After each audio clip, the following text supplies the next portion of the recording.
it's okay for, I guess, for me to hold those standards instead of, I think, always squashing them and trying to reduce them even further, to like basically be someone who's like available to you but has no needs or expectations. They kind of give the illusion of like quenching your thirst, but they're not really like doing anything that like serves you from the inside out. I think I really was carrying like just everybody else's shit in a way where I was like, actually, like I can drop all these bags and I can just focus on carrying mine. Last night was very sweet. I got exactly no clips, basically, from the evening, but after work, I had a little celebration, my no boyfriend, no problem party in honor of 1 year of being single. It was basically just some of my friends. We all met at like a bar in Williamsburg and just like chatted. Honestly, it was so lovely because I was like sitting around, like kind of seeing in my peripheral vision, like, oh, like these people who haven't really talked, like they're talking, and like this group is talking here, and just like really appreciating like how sweet all the people in my life are. I feel so grateful. So even though I was like really worried about it, like as I was like leading up to the event, because I was like, wait, is this like extremely embarrassing that I like made a party full event to celebrate the fact that I've been single for a year, and like that it was a really good decision that I made, and I'm like just kind of like blasting the fact that like I haven't been able to find a new relationship like since. But in fact, it was not embarrassing. It was really nice. Around this time last year, I ended my 5-year-ish relationship. It was obviously a very big decision because it's like such a long relationship and such long time to spend with someone. So a lot of thought and care and reflection went into that decision. Had I stayed in that relationship, I'm not sure that I would be able to become the version of myself that I really want to be, because I like felt that way exiting my relationship, and I'd spent so long like thinking about whether or not it was right for me and having conversations with my ex about like whether or not what we were doing was like right for us anymore. I felt very like emotionally like clean to start dating like pretty soon into 2025. And I think like the big lesson that has kind of been hitting me over the head throughout all of these sort of dating experiences that I've had, and that I feel like is really coming into solidification like in this kind of most recent endeavors, is not shrinking my needs. I talked about this a little bit in a YouTube video I posted in the summer about how I realized like I tend to find myself in situations with people where like, you know, I'm sure there's a genuine like liking them and attraction there, but like kind of what really gets me hooked on a situation is when I'm in dynamics with people who are a bit more avoidant, who they show up in ways that are kind of inconsistent, where like some days they're very like warm and present, and other days they kind of seem to drop off the face of the earth like without any like reasonable explanation. And it's sort of like I spend all of my time thinking about like what their behavior means and what I can do to like pull them towards me again and remedy that behavior. And I think it's on some level, it comes from a good place, because one, it just comes from a desire of like wanting to have a person in my life. And I also think like it's a brave thing of me that like I'm the one who's willing to take like the first step towards someone to be vulnerable. But I think it becomes something where I overcompensate a lot and just get in this cycle of being the one to step towards someone constantly, and kind of like hoping that they'll meet me if I just keep taking steps forward, and realizing that a lot of the times in those situations, it's not me taking a step forward and then the other person taking a step forward. It's more like I take a step forward and they're standing here like watching what I do, and like, yeah, if I keep stepping forward and I reach out to them, like maybe they'll, you know, hold out their hand and see if I get there. But they're not going to stretch themselves. They're not going to extend themselves towards me or for me in the way that I'm extending myself for the other person.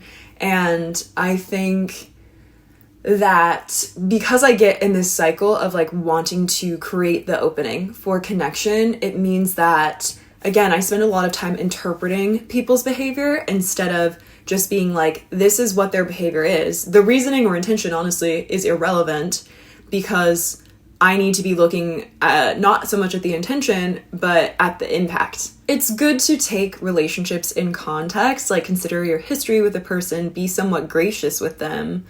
But like, even with grace in the sense of like, you don't have to be angry at a person or like think that they're malicious or a bad person for the ways in which they're not able to show up for you.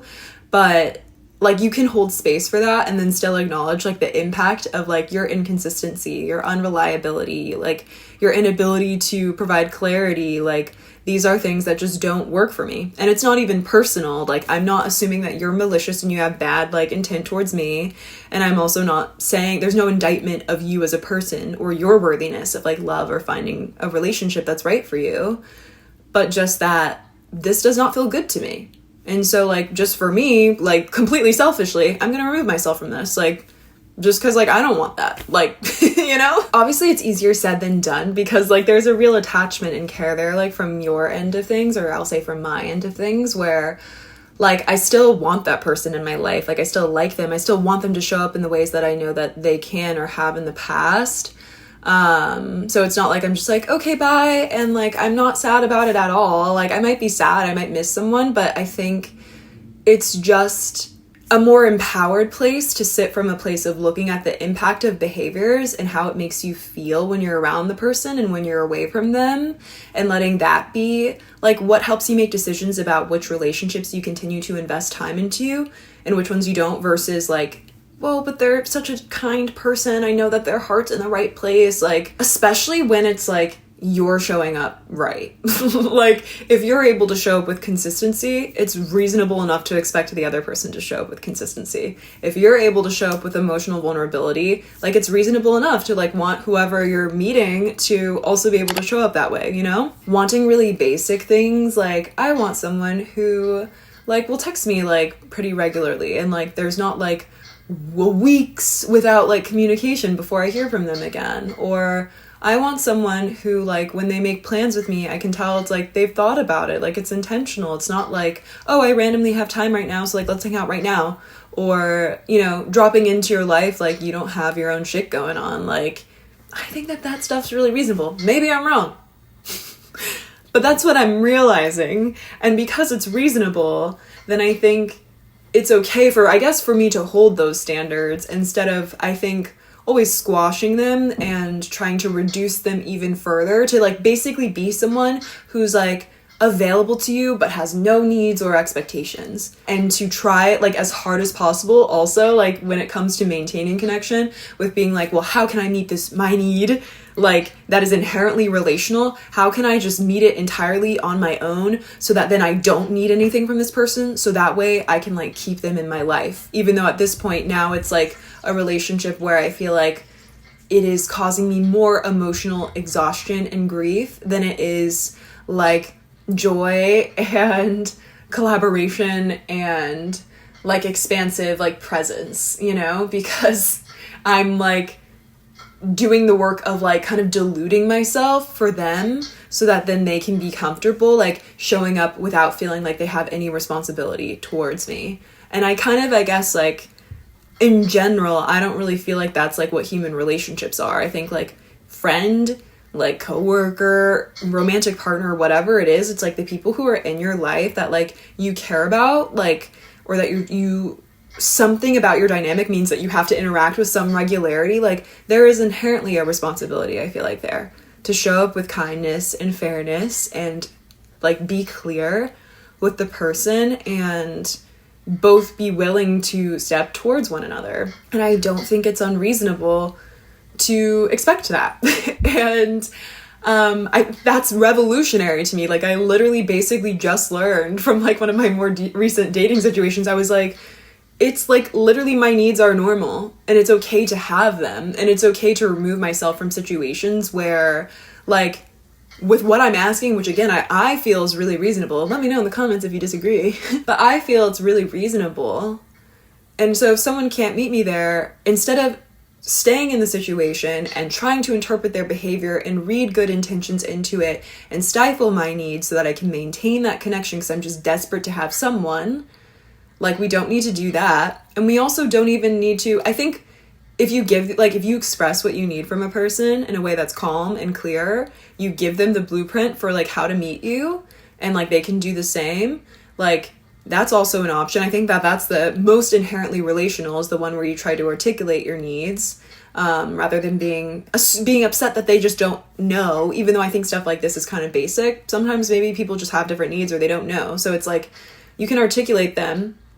But then at that point where it's like they have the information, they know what you need, they claim to like and care about you, and what you're asking for is really reasonable, and you're showing up for them in the ways that they need. If all of that is going on and they're still not really showing up for you, then it's like you don't need to stay in that situation. And it's not really like, it's sad and it sucks and all the things, but it's like, it's really not a big deal. Like, I don't know. It's just like, okay, like you're a person who like can't meet my needs.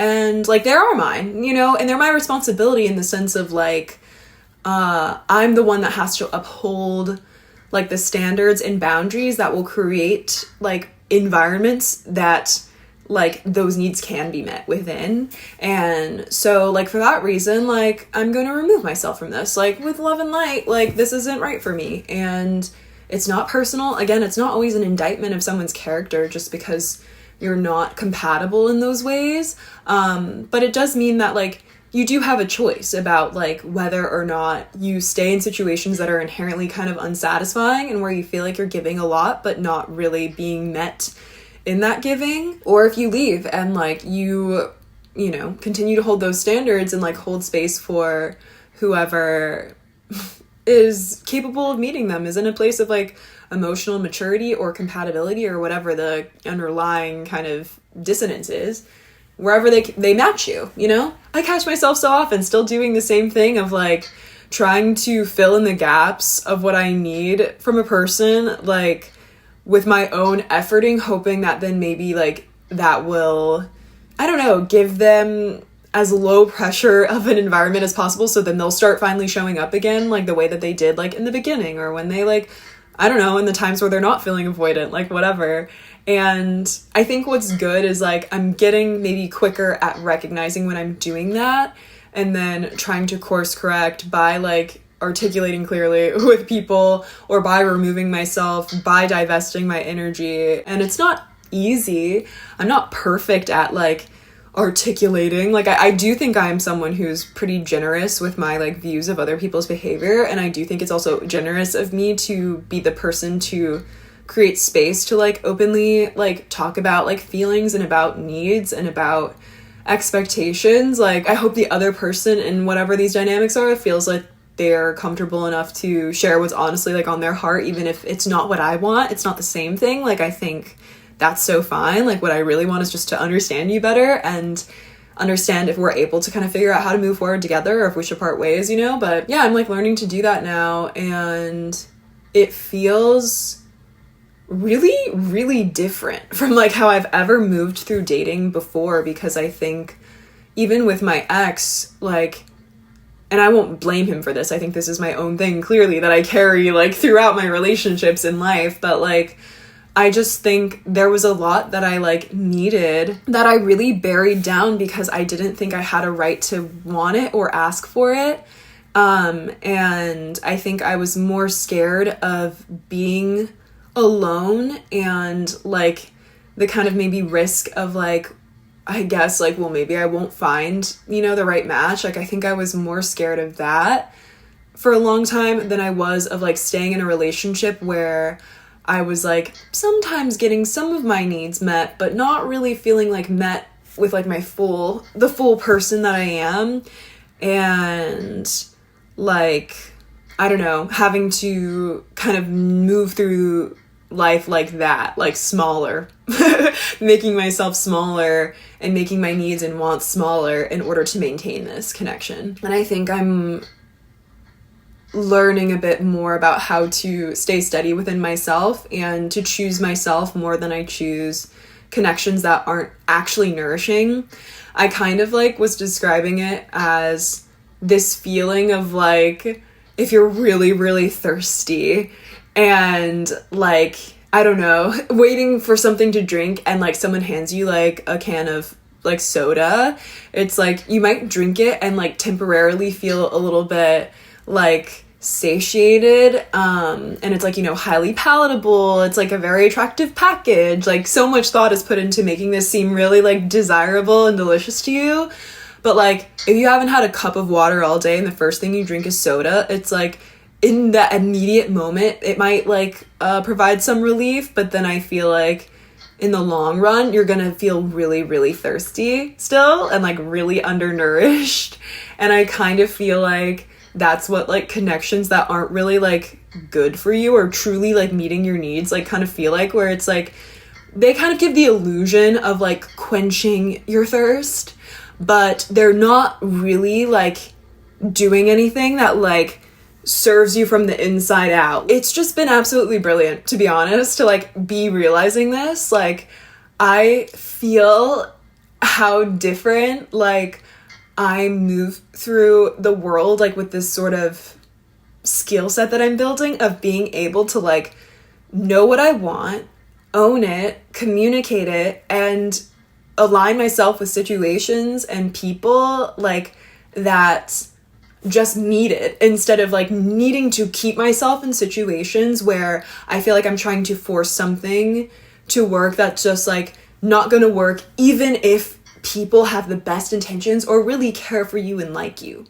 And that is so tough because it's like, it feels like the obvious equation is if I like you and you like me, then it should just equal like something where we're both showing up in ways that like feel good, and that when someone communicates a need, like the other person just wants to meet it. That's like the most logical outcome of that type of thing, but it's just not how it works a lot of the time. And I think having a little bit more levity and just feeling a little bit more loyal, I think, to myself. And yeah, I don't know, I'm having this funny feeling as I'm talking about this, like it almost makes me want to laugh, because it's just like, I think I feel unburdened on some level. I think I really was carrying like just everybody else's shit in a way where I was like, actually, like I can drop all these bags and I can just focus on carrying mine, and like really knowing what those are,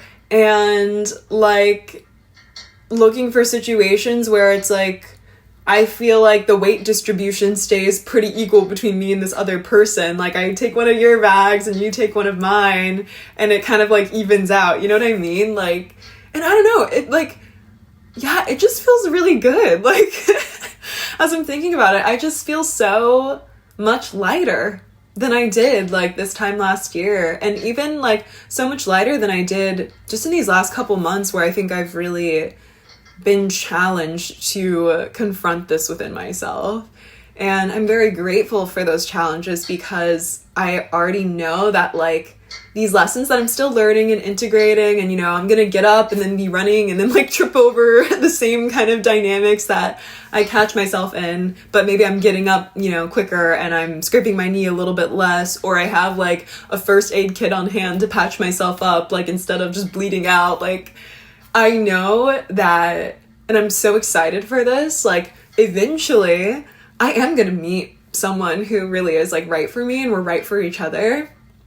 And it's just cool because like I'm excited for them to meet this version of me, like a version of me that is like so much more like me, because I'm allowing myself to take up space, and I'm allowing myself to really show up like as the person that I am, with the needs I am, without shame, you know, and without a need to really control the situation either. It's not about trying to force other people, I guess, to fit shapes that aren't them, but just like being really comfortable filling out and taking up my own space. And like I'm excited to be that person and meet someone else who's also like, they're really fully embodying like themselves too, and like just like how beautiful that's gonna be. Like I'm genuinely excited. Like it's kind of making me like like emotional, like in a really positive way, and that's so cool. And yeah, I'm just grateful. I think it's always good to look for the silver linings, guys. When you're dating, like there's a lot to learn from things, especially if you recognize patterns, like where you're like, I keep kind of ending up in situations like this. Like I always feel like there's a lesson to be learned there. That's why you keep ending up there, is because like it's almost like you need like to take this test again and again until you pass it so you can go to the next grade. And like eventually you will, you know, eventually those answers will start to become clear. And I guess I feel like that. I'm like, I don't know if I've totally like passed the class, but maybe we took our last exam. And from this point forward, I might need to review my notes from time to time, but I feel like it'll be easier to recognize, oh yeah, like I studied that. I've been there. Like I know I don't really want to do that again. Like I'm ready for, you know, to learn something new, to graduate to the next grade. I have paused my Hinge for the time being, just because I'm a little burnt out from all this lesson learning. And I probably just need some time to like marinate with them a little bit and sort of integrate them into my life more broadly and not just like apply them strictly to dating situations, because I do think a lot of the stuff that we learn in relationships sort of speaks to how we show up as people in our lives overall. But I'm excited.